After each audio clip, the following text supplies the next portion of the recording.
Mira hadn't seen her father in over 5 years. Work had kept her busy. Life in the city moved fast. Meetings, deadlines, crowded trains. But now, she stood in front of a small wooden house at the edge of a quiet town. Birds chirped softly. The wind moved gently through the trees. It was peaceful. She took a deep breath and knocked on the door. It opened slowly. Her father, Mr. Elijah James, stood there with a surprised look. His hair had turned more gray than she remembered, and he looked thinner, older, but his smile was still the same. "Mira," he said, voice low and warm. She smiled, eyes shining. "Hi, Dad." He stepped forward and hugged her tight. For a moment, time stood still. The years apart melted away in that one simple moment. They spent the day talking in his garden. He showed her the vegetables he was growing, the roses he had planted for her mother. They laughed about old memories, her falling off her bike, him pretending to be a monster to scare away boys. The house was quiet, but it felt full with her there. As the sun began to set, the sky turned orange and pink.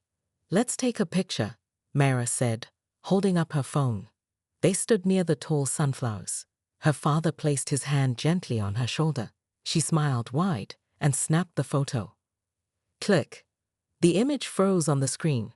Mira smiling brightly, her father standing beside her, the warm light behind them. It was perfect.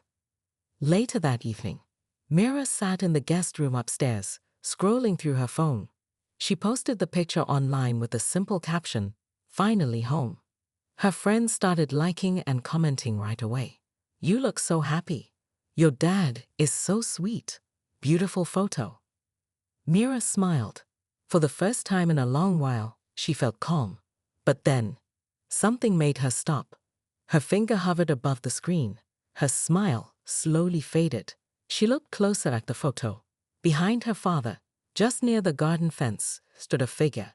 It wasn't clear. It was blurry, like smoke, but shaped like a person. Very tall. Taller than the fence. The head was the wrong shape, too long, and the arms, they hung too low. Mira zoomed in. The figure didn't look like anyone she'd ever seen. It wasn't just strange, it was wrong. Her heart beat faster. She glanced around the room, suddenly feeling cold. Then she turned back to the phone and zoomed in again. The shape was still there. In fact, the more she looked, the clearer it became. Its eyes were glowing. Mira gasped and dropped the phone. It fell onto the bed. She stood up quickly and looked out the window. The garden was empty. The sunflowers moved gently in the breeze. The fence was still, and no one was there. She picked up her phone again. Her hands were shaking now.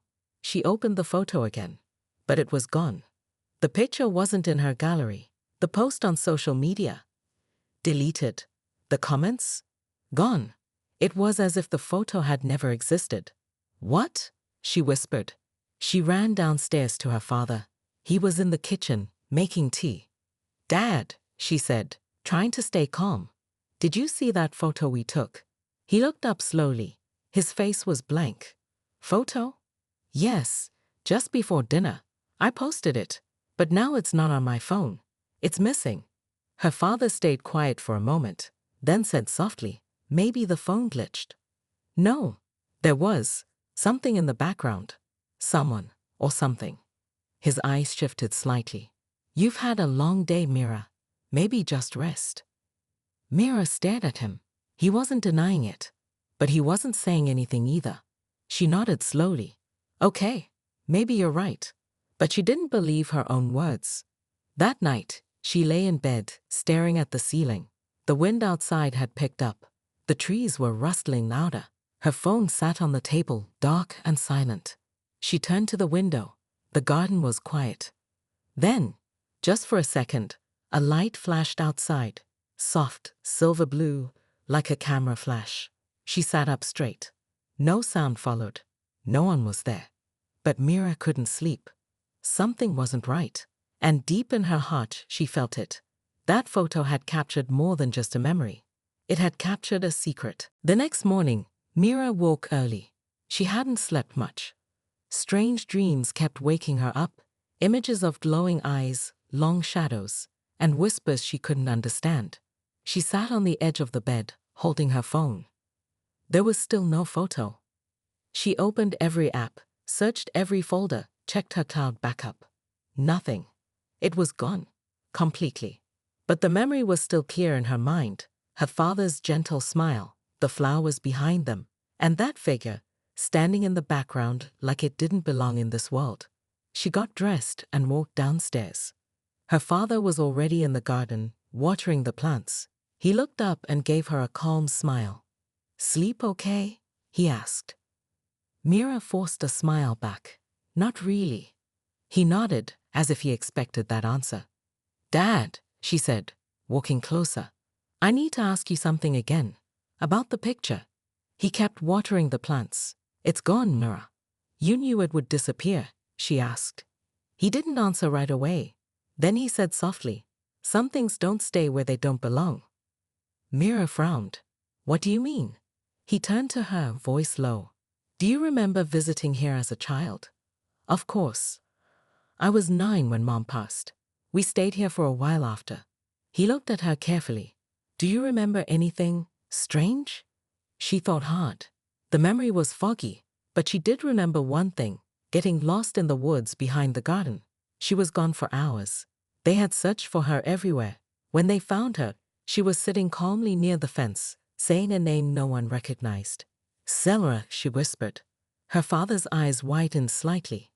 "You remember?" Mira stepped back. "What is Selra?" Her father looked around, making sure no one else was nearby. "Mira, there are things I never told you. Things I hoped you'd forget." He walked to the edge of the garden and pointed at the tall woods behind the house. "There's something old living out there. It watches this land. Your mother and I saw it once. Long ago." Mira stared at the trees.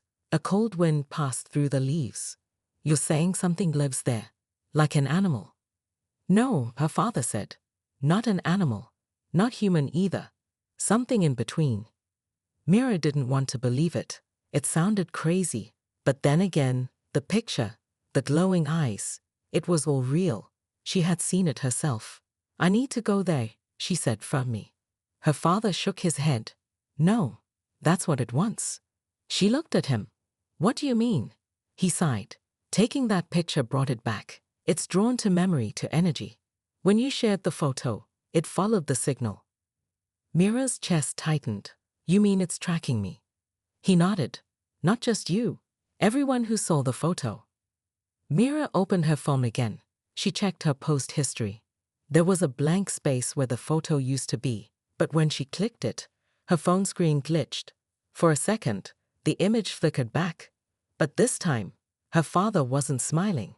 In the glitched photo, he looked straight into the camera. His eyes were glowing silver. And standing beside him, clearly now, was the tall figure. It had no face, just a long head, arms that stretched to the ground, and a soft shimmer like heat waves. Then the screen went black. Mira gasped and dropped the phone again. Her father ran over. "What did you see?" She looked at him with wide eyes. "You. It was you. But not you. Your eyes were glowing." He took a deep breath. "It's already inside the memory. It's changing what's real." Mira stepped back. "Are you saying I can't trust my own mind?" He nodded slowly. "You're remembering things that haven't happened yet. That's how it begins." She sat down on the garden bench, hands shaking. "What does it want?"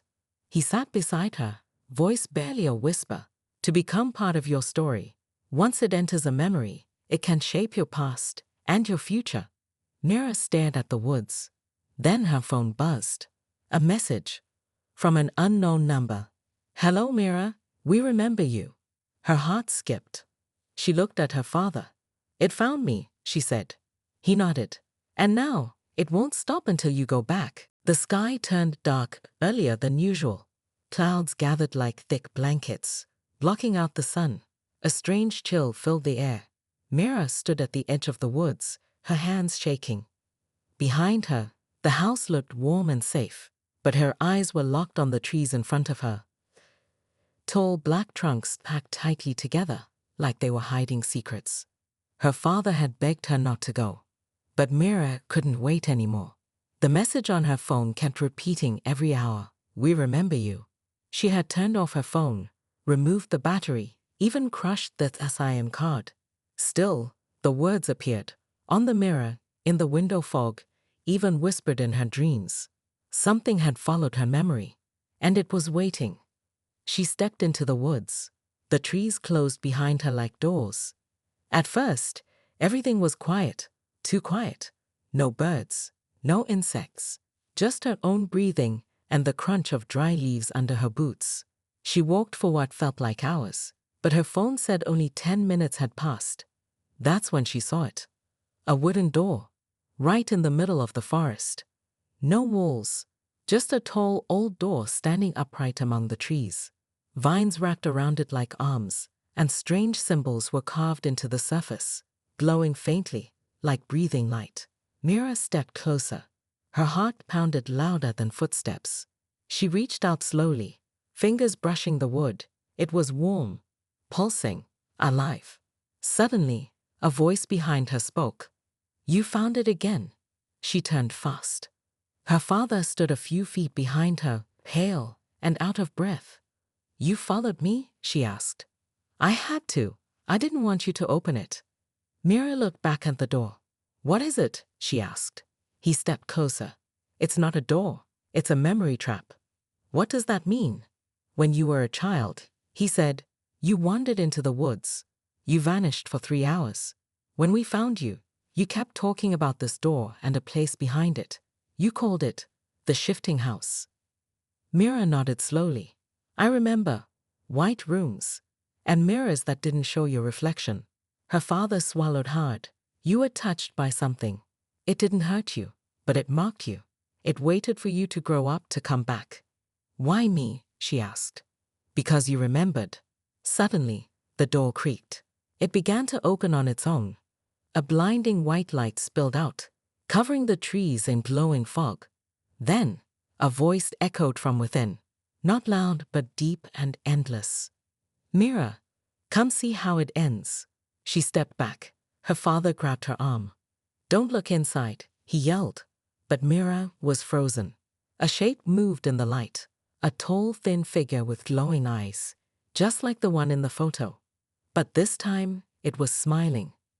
Then, from behind the figure, something even stranger happened. Another Mira stepped out. Same face, same clothes, but her eyes were empty. Her skin flickered like static. The two Miras stared at each other. The copy raised a hand and said, "I came through once. Now it's your turn." Mira gasped. "That's me. That's me from before." Her father pulled her back. "It's not you. It's a piece the creature copied, a memory it built from you." The light grew stronger. Trees bent toward the door, as if pulled by gravity. "We have to leave," her father shouted. But Mira took one last look. Her copy tilted its head and whispered, "You won't remember who you are if you leave." Then the door slammed shut. The light vanished. The forest returned to silence. Mira was lying on the ground, breathing hard. Her father kneeled beside her. "I told you," he said. "It wants to become your truth." Mira looked at her hands. They felt cold, too cold. Something had changed inside her. She had seen herself, or something that once was her. Now, a question filled her mind. What if that version was already living her life, somewhere else? She stood slowly, heart pounding. And in the quiet, a new message buzzed softly from the broken phone in her pocket. The screen flickered, then showed only one word. She sat in her old bedroom, staring at the wall, clutching the broken phone that somehow still worked. The words soon kept flashing softly on the dark screen, like a warning. Her father stood by the window, watching the woods. "She's out there," Mira whispered. He didn't answer. "She looked exactly like me. Same voice, same face, but something in her eyes, it was empty." Her father nodded slowly. "That's how it starts. The memory door copies your form, your voice, your thoughts, but it can't copy your soul." Mira looked at her hands. "What if it already replaced me? What if I'm not the real Mira?" He turned to her, suddenly firm. "You are my daughter. You are real. That thing is a shell. It only pretends." But Mira wasn't sure anymore. That night, she had dreams. Or memories. She saw herself standing in the garden, smiling with her father, but everything was frozen. Birds in the sky didn't move. Leaves stopped mid-fall. And in the silence, the other mirror whispered behind her, "You're the copy now." She woke up screaming. The power in the house was gone. The lights, the heater, even the phone lines, dead. Her father grabbed a flashlight. "We're not safe here anymore. If it has broken into the real world, it means the door is opening again, and this time, it won't close." Suddenly, the front door creaked. They froze. "Stay here," her father said. He moved quietly to the hallway, gripping the flashlight like a weapon. Mira followed close behind, heart pounding. The door opened slowly, but no one was there. Just a box. Her father bent down and picked it up. No address. No sender. He opened it. Inside was a photo. Mira's blood ran cold. It was the same picture they took together in the garden, but in this version, her father was gone, just a shadow where he once stood, and her eyes were black. On the back of the photo were words scratched in sharp, red ink. "This is your world now. Welcome home." Suddenly, the windows in the living room exploded. Glass flew across the room like knives. Something had entered the house. A shape, tall, thin, glowing faintly, stood outside in the fog. Behind it, more shapes moved between the trees. Copies of Mira, hundreds of them, all staring straight ahead with empty eyes. Her father pulled her toward the basement. "We have to get to the mirror. Now." Mira blinked. The mirror. There's one place they can't enter. It's where your memory is still true. They ran. Down the wooden steps. Into the cold basement. Dust flew with every breath. In the center of the room stood an old mirror, covered by a white cloth. Her father yanked the cloth off. The mirror shimmered strangely. It didn't show their reflection. It showed something else. A white room, the shifting house. And inside it, the real Mira, young, scared, reaching out. "She's trapped in the memory," her father said. The creature replaced her. You're the version that escaped, but the real you is still there waiting." Tears ran down Mira's face.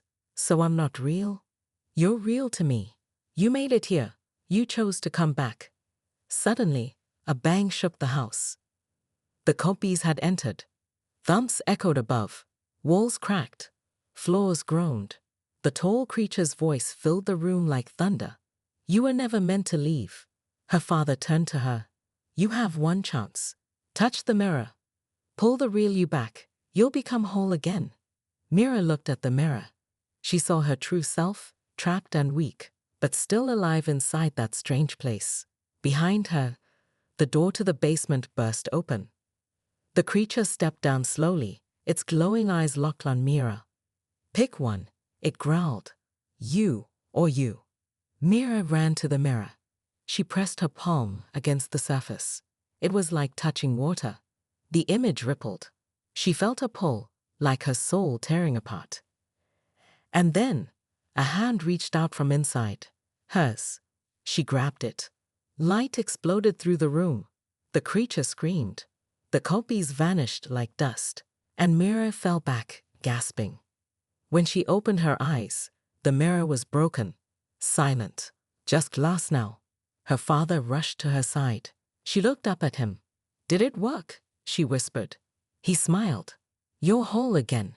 But in the corner of the room, a tiny crack glowed faintly. A whisper floated from it. "Just shattered glass on the basement floor." But something still shimmered in the cracks. Mira sat on the cold concrete, her head spinning. Her father stood beside her, holding her tightly, like he wasn't ready to let go. She had just pulled herself, her real self, out of a dream or a trap. Maybe both. "Is it over?" Mira whispered. He didn't answer. Instead, he helped her stand. "You're whole now. That's what matters." But Mira knew something wasn't right. There was a voice, a whisper. It echoed softly from the broken mirror's frame. "Not yet." Later that night, they sat by the fire. The power was still out. Outside, the forest was quiet again. No glowing shapes. No twisted copies. Just trees and wind. But Mira couldn't relax. Every time she blinked, she saw that face, her own, staring back at her through black eyes. How did this happen? She finally asked. Her father looked into the flames. Years ago, I found the mirror. In the attic of this house. It wasn't a normal mirror. It remembered things, reflected memories. At first, it was harmless, like a slideshow of the past. He paused. Then it started showing things that never happened. Mirror leaned closer. Like what? People who never lived. Places I never visited. But the worst part was, it started talking. It called itself the memory door. It wanted something. Mira's chest tightened. What did it want? He turned to her, his eyes tired. A body. That night, Mira dreamed again. Only this time she wasn't sleeping. She was standing in the hallway. The lights were flickering. And at the end of the hall stood her mother. Mira froze. Her mother had died years ago. Mom! Her mother smiled. You remember me? Mira took a step forward. How are you here? The woman tilted her head. I never left. Mira blinked, and the hallway was gone. She was back in the white room, the shifting house. But now it looked like their old home, her childhood home. Fake memories played on the walls like film reels. Her first birthday, her first fall, her father's laugh. But every time she looked closer, something was off. The faces were wrong. The smiles were too wide. The laughter didn't echo. She walked forward, drawn to a door at the end of the fake hallway. It pulsed like a heartbeat. Boom, boom, boom. She opened it. Inside was a room full of copies, hundreds of mirrors, all frozen in place like mannequins. Each one locked in a different memory. One sat in a classroom. Another cried at a funeral. One held a baby. All fake. She heard footsteps behind her. It was the creature, tall, thin, wearing her face again. You took something that was mine, it said. Mira stood her ground. You were never real. The creature grinned. No, but I was your strongest memory. Your pain gave me shape. She remembered the photo. The figure behind her dad. You were hiding in the picture. Waiting. It nodded. That photo, your smile, was the key. I needed to get out. And I needed a doorway. Me. Yes, it hissed. You. Mira looked around at the fake versions of herself. They were still trapped in old memories, repeating scenes over and over.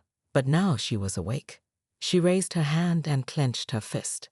No more. The white walls began to shake. The copies began to vanish, one by one. No, the creature screamed. Mira turned to it.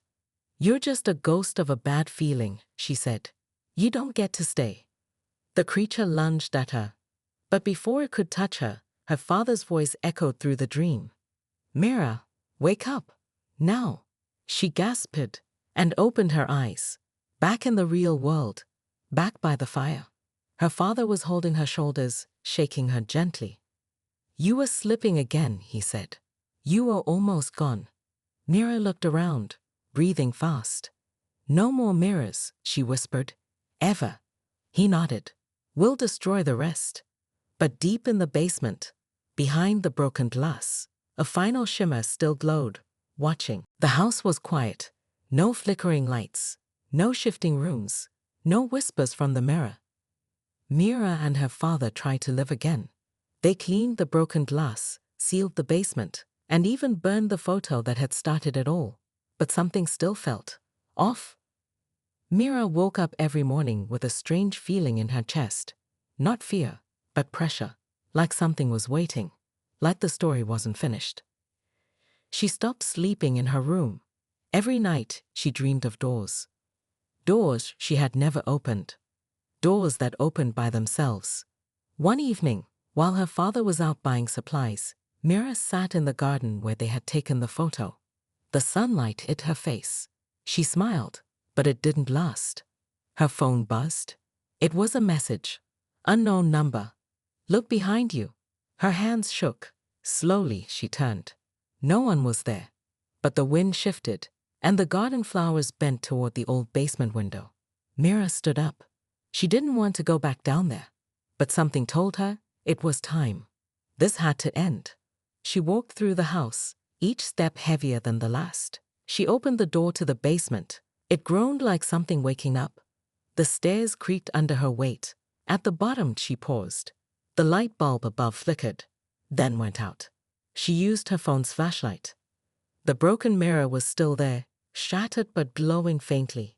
But now, there was a new mirror beside it. Mira hadn't placed it there. It stood tall and unbroken, like it had never been touched. Her reflection looked back. But this time, it smiled on its own. Mira stepped forward, her breathing sharp. "Why are you back?" The mirror didn't answer, but her reflection moved again, even when she didn't. It raised its hand and pointed. Behind Mira, she turned fast. A door had appeared in the basement wall, a door with no handle. Just a circle in the center, glowing blue. She backed away, but it pulled at her. Not her body, her mind. The door was calling her name. "Mira?" She covered her ears. "No, you're gone. I destroyed you." But the voice inside the door was louder now. Deeper. "You opened me once.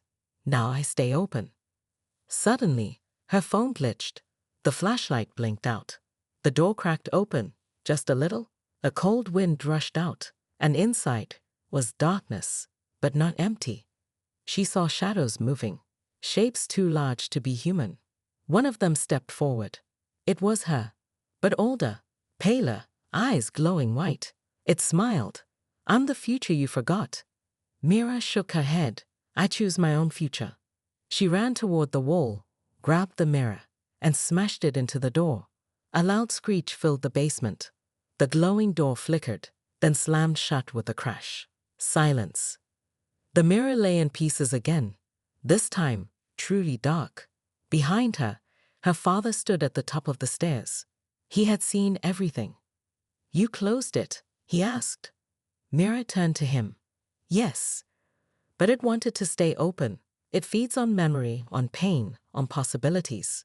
He walked down slowly, and they both looked at the wall where the door had been. Nothing now, just bricks. But the air still felt strange. That night, Mira packed her things. She couldn't stay. "I need to leave, Dad," she said. "I don't know why yet, but I think that door connected to more than just a room. It reached into other versions of me. And they're still out there." Her father didn't stop her. He hugged her tight. "I'll be here if you ever need to come home." Mira looked into his eyes. "I think this door was just the first." He nodded. "So where will you go?" She smiled. "Anywhere the road doesn't remember me." Final scene. As Mira walks away from the house, far into the woods, a faint light flickers behind one of the trees. A round blue glow, and a quiet whisper, "Mira."